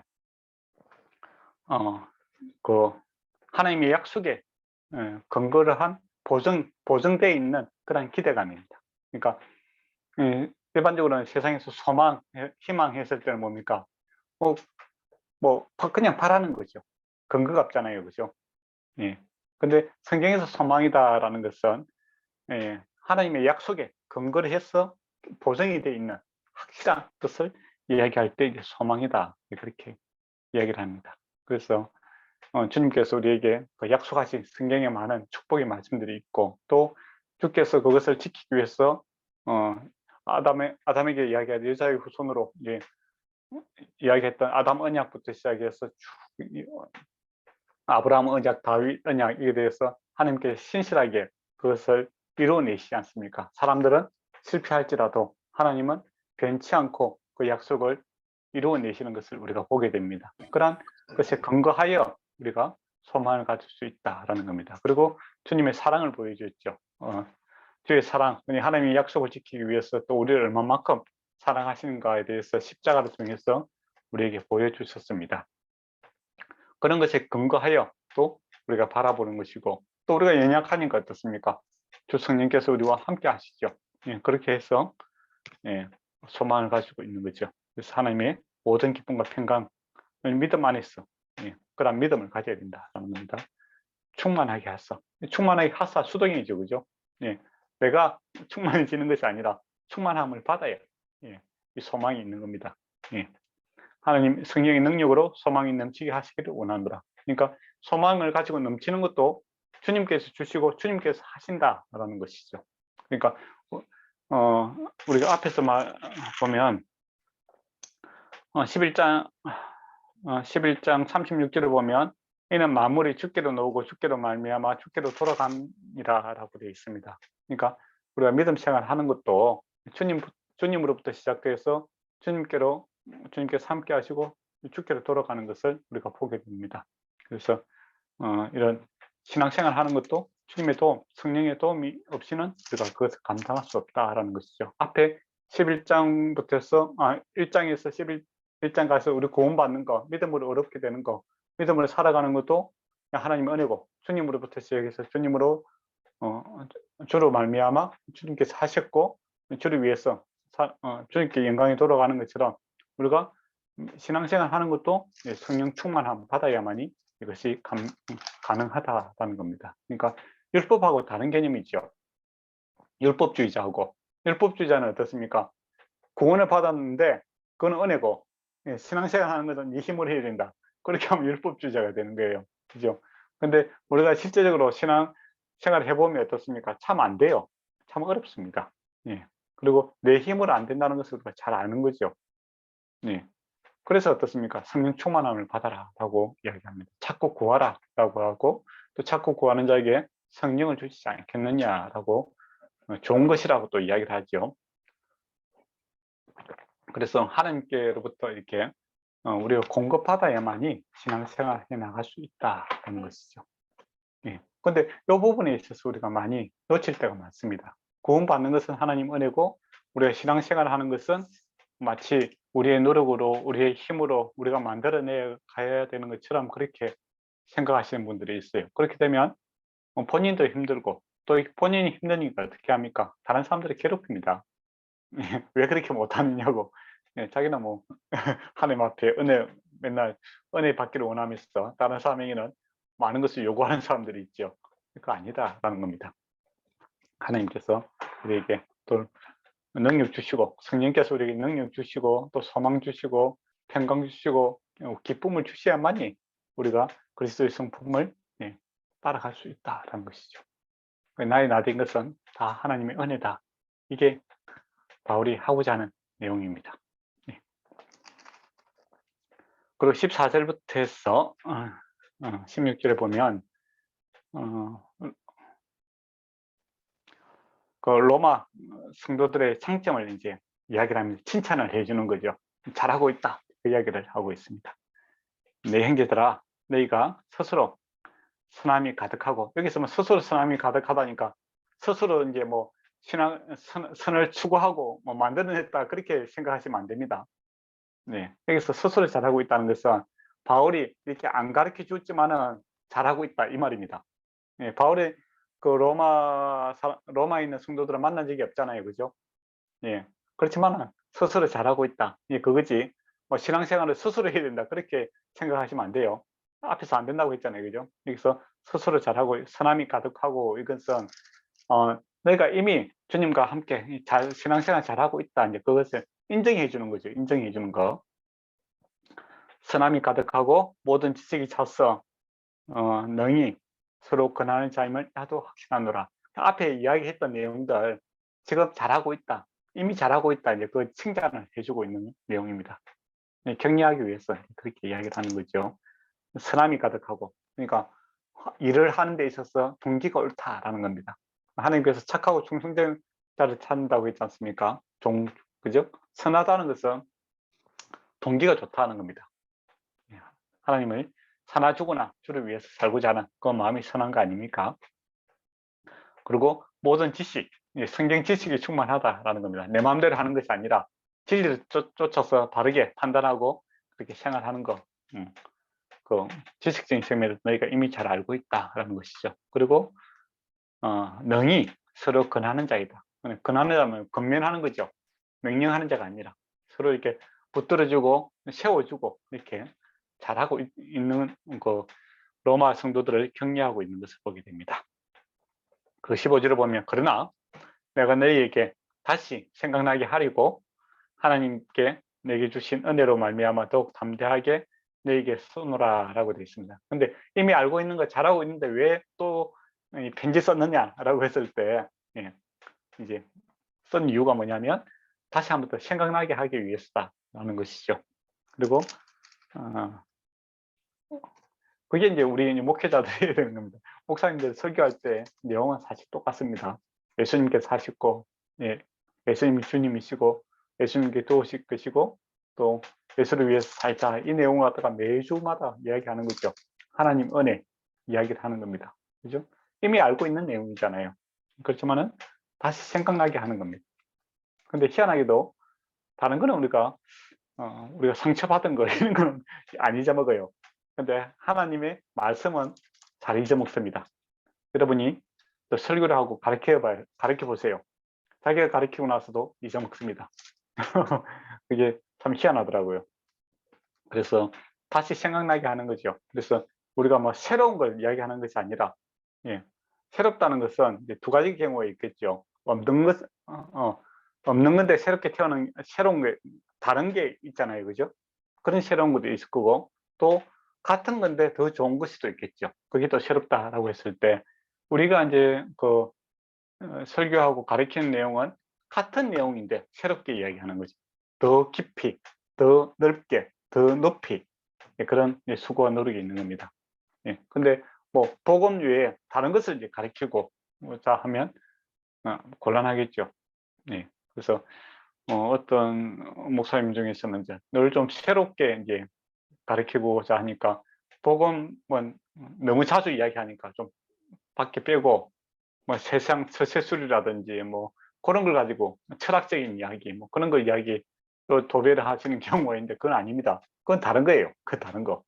우리가 같은 내용 그리스도 하나님의 은혜 예수 그리스도의 인격 또 우리의 구원하심 그 하나님이 하신 은혜와 또 구원의 사역에 대해서 늘 새로우실 수가 있습니다. 그는 그 깊이와 넓이와 높이가 아니라 계속 달라지는 이제 그런 모습이죠. 그걸 다시 생각나게 하는 것이 우리가 말씀을 전하는 자들이 해야 되는 일이고 바울도 그렇게 하고 있습니다.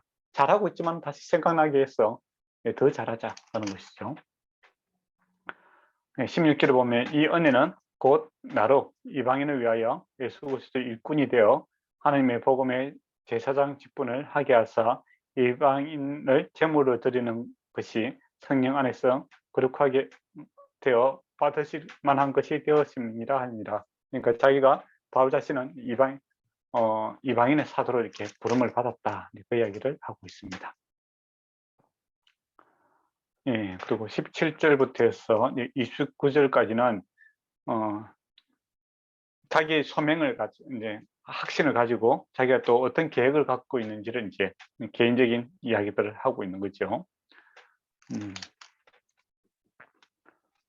18절에 보면 그리스도께서 이제 이방인들을 순종하기 위하여 나를 통하여 역사하신 것 외에 내가 감히 말하지 아니하노니 이 일은 말과 행위로 표적과 기사 능력으로 성령의 능력으로 이루어졌으므로 그렇게 이야기를 하고 있는데 이제 자기가 이제 이방인의 사도로 이렇게 부름을 받았지 않습니까? 그죠? 거기에 대해서 말씀을 가르치고 했을 때 표적과 기습 또 능력들이 나타났다라는 겁니다. 이 말은 자기가 전하는 이 복음이 옳다라는 것을 하나님께서 증명해 내셨다라는 겁니다. 그러니까 내가 이방인의 사도로 부름받았습니다. 이렇게 했을 때 우리가 어떻게 알아요? 그렇게 이야기할 수 있잖아요. 맞잖아요. 그죠? 뭐 자기가 그렇게 주장하는 것 뿐이지 세상에 거짓 선지자들도 많고 그렇잖아요. 바울도 이제 그런 오해를 받았지 않습니까? 아, 바울은 옳은 사도가 아니다. 그런 식으로 이제 초대교회에서 사람들이 그렇게 이야기를 했어요. 예, 그러니까 바울이 뭐라 합니까? 자기가 가르치는 복음에 대해서 이적과 기적 이런 것들을 통해서 하나님께서 옳다라고 하나님께서 증명을 해내셨다. 그렇게 이야기를 하고 있습니다. 이게 중요합니다. 예. 저와 여러분도 하나님의 말씀을 전하는 자들이잖아요. 그죠? 근데 내가 전하는 이 메시지가 하나님께서 보내서 우리에게 주시는 말씀인지 안 그러면 당신 생각인지 우리가 어떻게 할 수 있느냐? 그렇게 반문할 수 있잖아요. 그죠? 근데 하나님의 메시지면 또 하나님께서 하시는 일이면 하나님께서 증명을 해내십니다. 이거 우리가 할 수 있는 일이 아니에요. 그렇잖아요. 그래서 저와 여러분이 하나님의 말씀을 바로 알고 바르게 전달한다면 그 뒤 책임은 주께서 지십니다. 예. 그래 거기에 대한 확신이 있어야 됩니다. 예. 그리고 20절을 보면 내가 그리스도의 이름을 부르는 곳에서 이제 복음을 전하지 않기로 힘쓰느니 이는 남의 터 위에 건축하지 아니하려 함이니라 라고 되어 있습니다. 예. 자기가 이제 적극적으로 편한 길 가기 싫다 이거죠. 모르는 곳에 내가 복음을 적극적으로 전달하고 싶다 이야기를 하는 겁니다. 예, 주의 소식을 받지 못하는 자들이 볼 것이요 듣지 못한 자들이 깨달음이라 하고 말씀이 있죠. 그러니까 자기 사명은 이방인들에게 복음을 듣지 못하는 사람들에게 적극적으로 전달하고 증거해야 되는 사명이 있다 이야기를 하고 있는 거죠. 그렇다고 해서 뭐 기성교회에 가서 사역하는 것이 옳지 않다 그 이야기는 아닙니다. 그죠? 예. 사역이 하나님께서 쓰시는 방법이 다 다르죠. 예. 보면 베드로 같은 경우에는 이제 언변이 뛰어난 사람이죠. 그리고 약간 적극적이니까 아무것도 없는 상황에서 일을 잘 해냅니다. 그죠?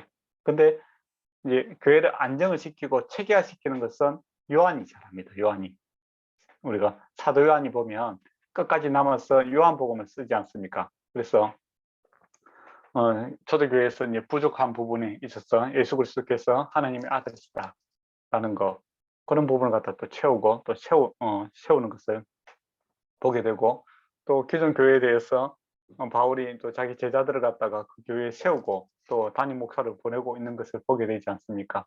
다 은사가 다르다는 것이죠. 그리고 여기서도 우리가 좀 중심에서 볼 거 능력 있는 자가 개척하러 나가는 것을 보게 되죠. 예, 그러니까 바울이라든지 이게 준비된 선교사라는 것은 어떻게 보면 준비되고 잘 준비된 사람이 선교사를 가야 되는 겁니다. 근데 요즘에 이제 보면은 좀 그렇지 않은 경향이 있죠.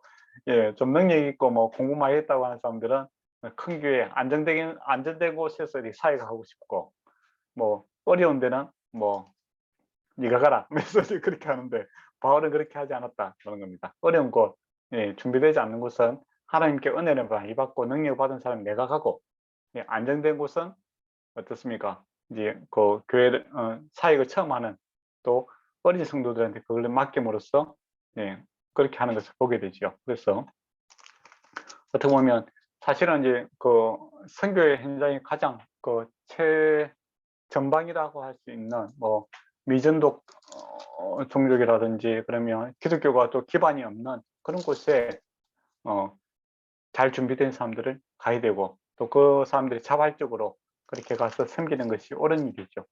그렇지 않습니까? 네. 안 그래도 처음 초보인데 그 가장 어려운 데 가면 어떻게 됩니까? 더 힘들잖아요. 그죠?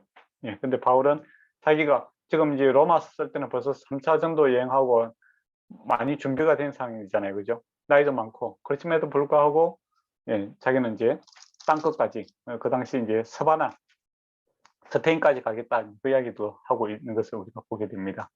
그죠? 그러면 거기다 놓게 됩니다.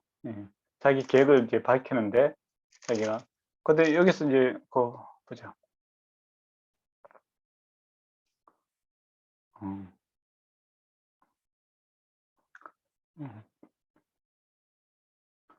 23절에 있네요. 이제는 이 지역을 이 지방에서 일할 곳이 없고 일할 곳이 없다는 것은 아예 일이 없다는 것이 아니라 교회들을 많이 개척했고 자기 제자들이 이제 교회를 갖다가 많이 세우고 안정이 됐다 이 말입니다. 그죠?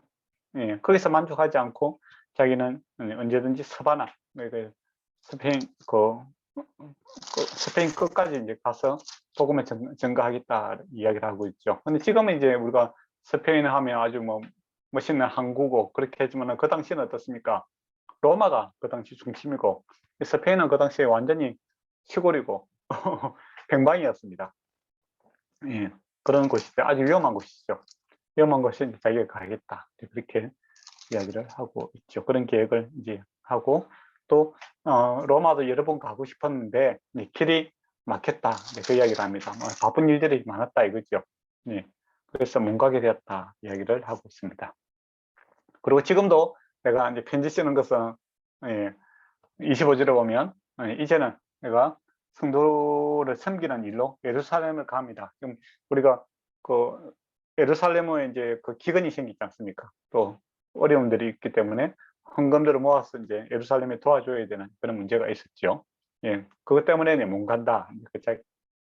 자기 행편을 갖다가 이야기를 합니다. 그렇지만은 내가 언제든지 꼭 가고 싶다. 그 이야기도 하고 있죠. 그리고 26절 보면 이는 마게도냐와 아가냐 사람들이 예루살렘 성도 중 가난한 자들을 위하여 기쁘게 연보를 얼마하였습니다. 그러니까 헌금한 것을 가지고 예루살렘에 전달해야 되는 것을 얘기를 하고 있고 27절 보면 너희가 기뻐서 하였거니와 또는 저희는 그들에게 빚진 자니 만일 이방인들의 그들의 영적인 것들을 나누어 가졌으면 육적인 것으로 그들을 섬기는 것이 마땅하니라 라고 합니다. 그러니까 헌금하는 거, 기쁨으로 하는 일도 좋고 또 의무감도 있어야 된다 하는 겁니다. 그로 인하여 영적인 것과 육적인 것을 서로 나눔으로써 어떻게 된다는 겁니까? 이방인과 유대인이 따로 있는 것이 아니라 그리스도에서 한 몸이고 한 지체이기 때문에 우리가 서로 섬기고 한 주를 섬기고 한 주님의 한 지체로서 서로 돌보는 것이 당연한 것이다 라는 겁니다. 그러면 앞에 있는 문제들, 이방인의 문화와 또 유대인의 문화가 서로 다르기 때문에 분쟁할 필요가 없다라는 것이죠. 네, 그런 것을 이야기를 하고 있습니다. 28절을 보면 그러므로 내가 이 일을 마치고 이 열매를 그들에게, 이 열매라는 것은 그 헌금을 이야기하는 겁니다. 확정하신 후에 그들에게 드렸다가 서바나로 가리라. 그러니까 예루살렘에 갔다가 자기 본인 계획은 서편으로 가는 길에 이제 로마도 들렸다가 가겠다 그 이야기를 하지요. 그런데 우리가 아는 것처럼 이제 로마서에 보면 어떻습니까? 예루살렘에 갔다가 잡히게 되죠. 그죠? 성전을 갔다가 더럽혔다라는 그 제목을 받고 이제 잡히게 되었어. 어떻게 됩니까? 로마 군인들의 그 보호 아래에서 이제 로마까지 가서 이렇게 복음을 증거하는 그런 일들이 발생을 하게 되는 것을 보게 됩니다. 그래 보면 참 바울이 대단한 사람이에요. 한 사회 간 지가 한 25년 정도 됐잖아요. 그죠? 나이도 먼저 많아지고. 그럼에도 불구하고 그의 가슴이 늘 뜨거운 사람이었다라는 겁니다. 청춘이었다라는 것이죠. 그래서 우리가 젊게 사는 방법은 이 가슴이 뜨거워져야 된다라는 겁니다. 그래서 요새 사람들이 젊게 살기 위해서 많은 것을 배를 가지고 젊게 살려고 하죠. 비타민도 많이 먹고 또 미네랄도 많이 먹고 많이 좋은 거 많이 먹는데 뭐 어떠세요? 피곤하면. 그렇지만은 근본적으로 우리가 젊게 살고 살아갈 수 있는 것은 가슴이 뜨거워야 됩니다. 가슴이. 그리스도의 그 사랑이 그 불이 우리 안에 불타고 있어야 된다 하는 것이죠. 바울은 그런 사람이었고 또 스스로 더 어려운 길을 찾아가고자 했다라는 것도 우리가 참 귀한 사역이다 이렇게 보시면 될 것 같아요. 아니 25년 정도 하고 되면 사람이 지쳐서 아무것도 하기 싫다 이제 그런 사람들이 많아요. 예, 이제는 나를 좀 낳아주소서 이제 그렇게 되는 사람들이 많은데, 근데 바울은 이제 매일 주님과 이렇게 살았던 것 같아요. 그래서 주님의 기쁨이 그 안에 가득했다는 겁니다. 그리고 저와 여러분이 예수 믿는 사람으로서 사역자로 뿐만 아니라 예수 믿는 사람으로서 이게 가져야 될 것 같아요. 내가 뭐 몇 년까지만 하고 말겠다라는 것이 아니라 뭐 어떤 모습이든지 내 마음에 그리스도의 열정이 가득 차 있는 그런 모습으로 살아가는 것, 이게 참 귀한 모습입니다. 그러려면 바울이 하는 것처럼 나는 날마다 죽고 내 안에 그리스도가 날마다 살아나기를 원하고 또 사나 죽으나 내가 주를 위해서 살겠다. 그 마음을 가진다면 그리스도의 이 젊음이, 새 생명이 우리 안에 이렇게 불탈 줄 저는 확신합니다. 그런 분들을 제가 봤습니다. 나이가 한 70, 80 가까이 되신 그런 분들 중에서도 눈이 막 밝으신 분들이 있어요. 꿈을 선교 현장에서 이렇게 꿈꾸고 생각하는 것들이 뭐 젊은 사람보다 훨씬 더 큰 비전들을 가지고 기도하신 분들을 보게 됩니다. 저와 여러분도 이제 그런 불붙는 심정들이 늘 있었으면 좋겠습니다. 그리고 이제 30절에서 33절까지 세 가지 기도를 요청합니다. 첫 번째는 이제 적들이 자기 사역을 이제 방해하는 것을 못하게 해달라라고 이야기를 하고 있죠. 그리고 두 번째는 예루살렘에 검정적으로 도울 것을 이야기하고 있고, 세 번째는 로마 교회의 도움으로 땅끝까지 복음을 전하고 싶다 이제 그 이야기를 하고 있습니다.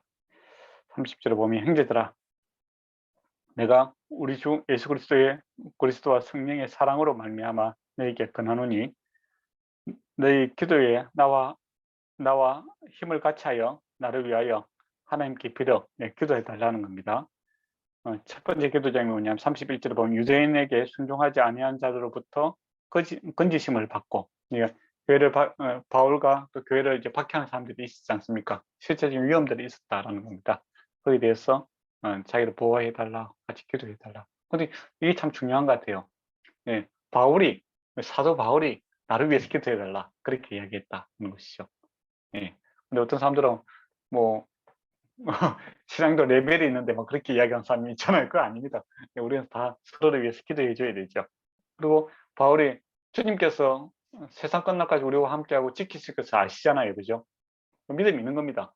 믿음이 있지만은 또 실제적이고 구체적인 어려움들에 대해서 이제 구해달라 이렇게 실제적인 기도도 하고 있다는 것을 보게 되죠. 주기도문에도 나오지 않습니까?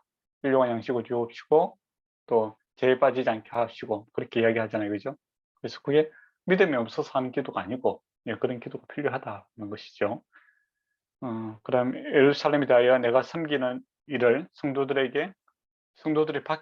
받을 만하게 하고, 그러니까 뭐 그 돈을 갖다 전달하는데 이게 잘 어려워요. 어떻게 보면 사람 기분 나쁘게 할 수 있거든요.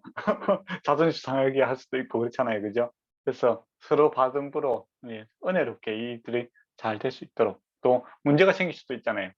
돈을 갖고 도망간다든지 뭐 그렇게 할 수도 있잖아요. 그리고 우리가 이제 사도행전을 보면 바울이 이 문제가 잘 해결하기 위해서 그 헌금하는 사람도 데려가고 또 뭐 같이 이렇게 협력해서 이 일들을 해나가는 것을 보게 됩니다. 이렇게 함으로써 문제가 생기지 않도록 하는 것을 보게 되죠. 그 다음에 32절을 보면 나로 하나님의 뜻을 따라 기쁨으로 너희에게 나아가 너희와 함께 편히 쉬게 하라. 로마에 가게 될 것인데 같이 보고 싶습니다. 같이 그 일을 위해서 같이 기도해 주세요. 이제 그렇게 이야기하고 이제 실제적인 이제 내용은 끝납니다. 여기서 평강의 하나님께서 너희 모든 사람과 함께 계실지어다 이제 축복을 해주죠. 그리고 이제 16장은 어떤 내용이냐라고 했을 때 앞에 부분은 로마에 있는 아는 사람들, 지인들 이렇게 인사를 하는 내용이고 뒷부분은 이제 그 뭡니까 그 고린도에서 지금 쓰고 있으니까 고린도에 있는 사람들을 소개를 하고 또 중간에는 또 그 조심해야 될 사람들, 이단들이라든지 교회를 소란케 하는 사람들을 어떻게 해라라는 이제 인사를 하고 있는 부분이 16장입니다. 근데 이 16장을 자세히 이제 사람들의 인물을 시간이 별로 없네요. 인물들을 이제 파악해 보면 바울이 정말 복음대로 살았다 이런 것을 알게 됩니다. 이방인들도 나오고 부자들도 나오고 또 유대인들 중에서 그 왕실 그 네로 아니고 헤롯 가문에 있는 그 왕실에 있는 사람들도 나오고 또 로마의 종들도 나옵니다. 이름이 둘째,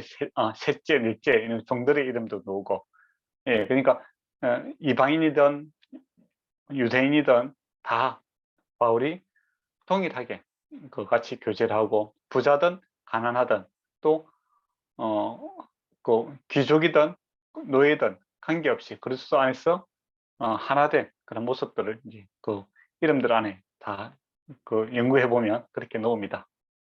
그럼 한번 볼까요? 시간 조금 남았으니까. 16장 갱거리아 교회의 육군으로 우리 자매 베베를 너에게 추천하노니 갱거리아는 고린도 교회 동쪽으로 이제 12km 정도 떨어져 있는 그런 곳입니다. 이 자매 베베라는 것은 이제 여자분이죠. 순수함, 밝음이라는 아주 예쁜 이름입니다. 상당히 부자였던 것 같아요. 그래서 바울을 이제 사역하는 데 있어서 많이 도움을 준 그런 분입니다. 그래 여러 사람들과 나의 보호자가 되었습니다. 라고 되어 있습니다. 그러니까 바울 일행들과 바울을 이제 보호자, 옆에 서 있는 사람, 지켜서 보호해주고 도와주는 그런 사람이었다라는 것을 이야기하고 있고, 그래서 블루스가 아구라는 여러분 잘 아시죠?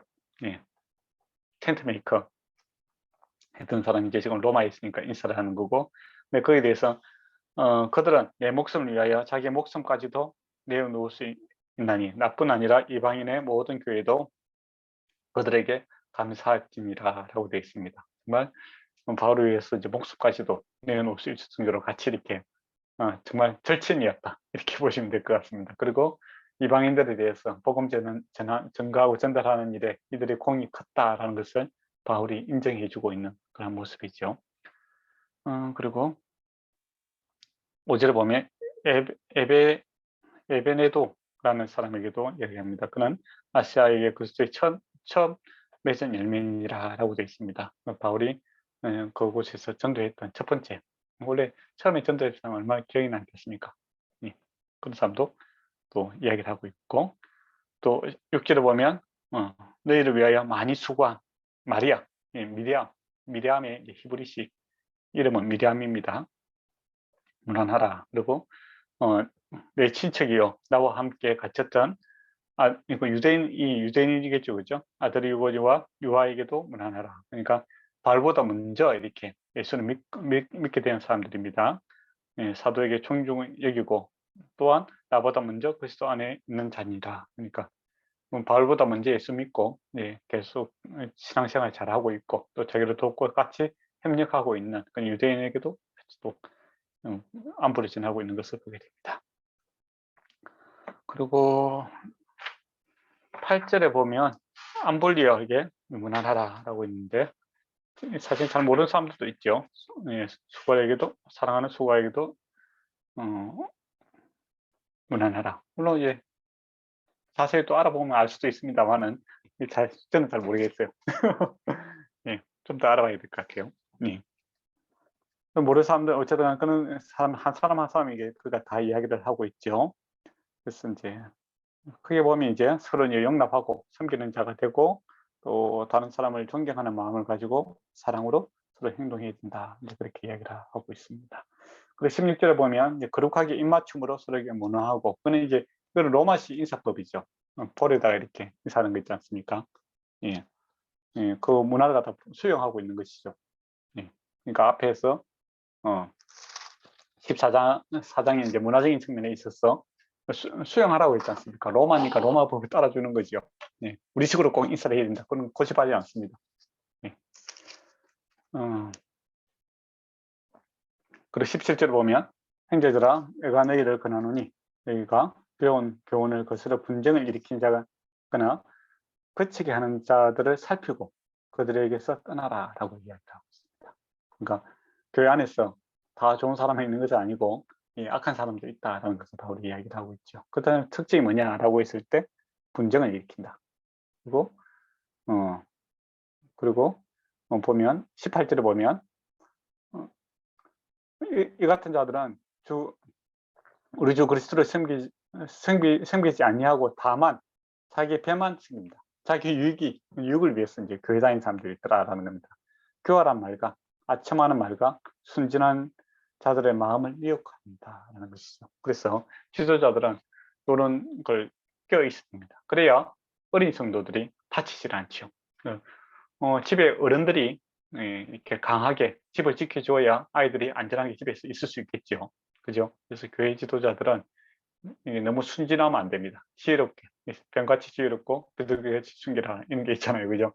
그래서 이렇게 자기 배만을 위해서 교회에 접근하고 있는지 안 그러면 분쟁을 위해서 그러니까 앞에서 뭐 이렇게 진리를 위해서 곰곰하게 생각하고 우리가 의논하고 이런 건 참 좋은 일이에요. 그런데 이것을 이용해서 또 분쟁을 일으키고자 하는 그런 사람들도 있습니다. 그러면 사실 그런 것은 논쟁할 필요가 없는 거죠. 예. 그래서 지혜롭게 잘 대처해야 됩니다. 그래서 이제 이런 거에 대해서는 이제 잘 관찰하는 것도 있고 대면하고 분리시키라라는 것이 성경의 가르침입니다. 예. 근데 이단들이 들어오면 이거 뭐 가르친다고 되는 게 아니에요. 예. 우리가 진리를 이야기하고 안 받아들이면 분리시키게 되는 겁니다. 예. 근데 어떤 사람은 뭐 사랑으로 끝까지 품어야 된다는데, 그 예수 믿게 되는 것은 하나님의 선택에 있는 거지. 이게 우리가 논리로 설득된다고 하는 것은 아니죠. 예. 그리고 이미 자기가 이단의 길로 가고 그런 사람이 교회에 왔다라는 것은 예수 안 믿겠다는 거죠. 교회는 목적을 가지고 왔는 거 아닙니까? 그죠? 그러면 분리시키게 됩니다. 교회 전체 건강을 위해서. 그리고 그 사람이 돌이키고 예수 믿겠다 하고 주님의 진리대로 살겠다는 그 고백을 한다면 우리가 받아들일 수 있죠. 그죠? 근데 그거 없이 교회를 갖다가 분란시키고 순진하고 순진한 사람들을 괴롭히고 뭐 아첨하고 이런 교활하게 이렇게 말하는 사람들은 지도자들이 끼어 있어서 잘 분별해서 정리를 해야 것이 건전하게 신앙생활하는 사람들이 지킬 수가 있습니다. 그래서 우리가 늘 깨어 있어야 됩니다. 그 사람들의 특징도 잘 알아야 되겠죠, 그죠? 자기 배만을 위해서 교만한 말을 하고 아첨한 말을 하고 순전한 자를 미혹하는 것, 그런 특징들을 이야기하고 있습니다. 19절에 보면 너희 순종함이 모든 사람에게 들리나니 그러므로 내가 너에게 말미암아 기뻐하노니 너희가 선한 데는 지혜롭고 악한 데는 미련하기를 원하노라 라고 되어 있습니다. 찬양도 있잖아요, 그죠? 그리고 20절에 보면 평강이 하나님께서 속히 사탄을 너희 발 아래 상하게 하시리라. 주께서 역사하실 것을 믿고 담대하게 사역해라 하는 것이죠. 그리고 우리 주 예수 그리스도의 은혜가 넘치지어다라고 합니다. 그리고 21절부터 해서 22절에 보면 이제 나의 동력자들, 자기 동력자들에 대해서는 소개를 하고 있습니다. 디모데, 나의 친척 누기오와 야손, 소스바데에게 문안하라라고 되어 있습니다. 디디오는 이제 옛날에 노예였던 것 같아요. 셋째라는 뜻입니다. 그리고 23절에 보면 구와도는 넷째라는 겁니다. 그러니까 사람이 셋째, 넷째 부를 때는 뭡니까? 노예들 흔한 이름이었습니다. 근데 바울이 차별하지 않고 동일하게 그들의 귀하게 대하고 있는 것을 이렇게 보게 되죠. 그러니까 바울이 복음을 전할 뿐만 아니라 복음적 삶을 살았다라는 것이 이 인사말들에 잘 나타나 있다 이렇게 볼 수 있는 될 것 같습니다. 그리고 25절에 나의 복음이라고 이야기를 했죠. 소유권을 이야기하고 있습니다. 그러니까 바울만 갖고 있는 복음이 아니라 내가 지금 앞에서 말했던 그 의인은 믿음으로 말미암아 살리라 이 증거했던 그 부분을 이야기하는 거죠. 예수 그리스도를 전파함은 영세 전부터 감추었다가 이제는 나타나신 바 되었으니 영원하신 하나님의 명을 따라 신자의 글로 말미암아 모든 민족이 믿어 순종하게 하시려고 알게 하신 바 그 신비의 계시를 따라 된 것이니 이 복음으로 너희가 능히 견고해졌느니라 라고 되어 있습니다. 그러니까 이 나의 복음이라고 해서 앞에 있는 믿음으로 의인은 믿음으로 오직 믿음으로 살리라 라는 이 복음적인 내용을 갖다가 이야기를 하고 있고 또 그래 보면 이제 다른 복음도 있다는 거죠. 이단들이 가리키는 복음도 있잖아요. 그거와 차별성을 두고 있는 것이지 바울이 내 거 새로 개발한 것이야 이런 개념이 아닙니다. 그죠? 앞에서 말했던 그것은 자기가 증거했던 이 복음이 옳은 것이다 라는 것을 다시 한번 강조를 하고 있습니다. 그리고 27절에 끝나게 되죠. 지혜로우신 하나님께 예수 그리스도로 말미암아 영광이 세세무궁토로 있을지어다 아멘 하고 이렇게 끝을 내고 있습니다. 끝입니다. 혹시 뭐 질문할 거 있습니까?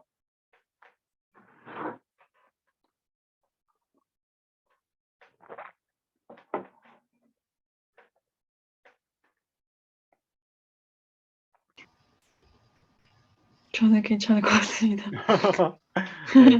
괜찮을 것 같습니까? 그 질문 아니어도 아무 말이라도 한번 하셔도 됩니다. 시간이 많이 지났네.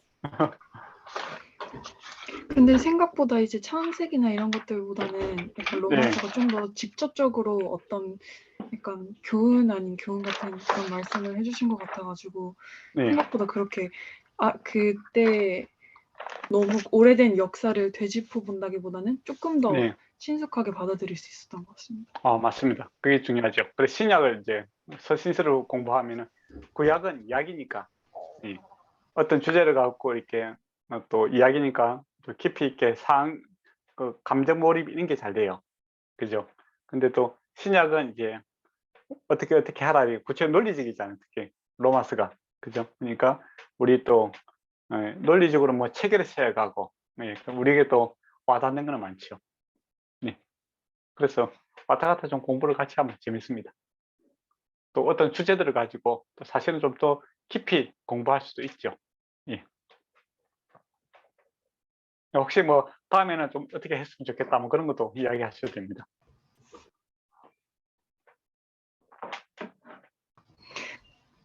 목사님만 진짜 괜찮으시다면 저번에 창세기 하셨을 때 그 네, 저희한테 보내주신 그 자료가 그 네, 미리 예습하기 너무너무 제가 좀 소화하기가 네, 편했어가지고 혹시 그런 목사님이 쓰지 않으셨더라도 다른 뭐 소스가 있다면은 네. 알려주시면 너무 좋을 것 같습니다. 네. 아, 그렇죠.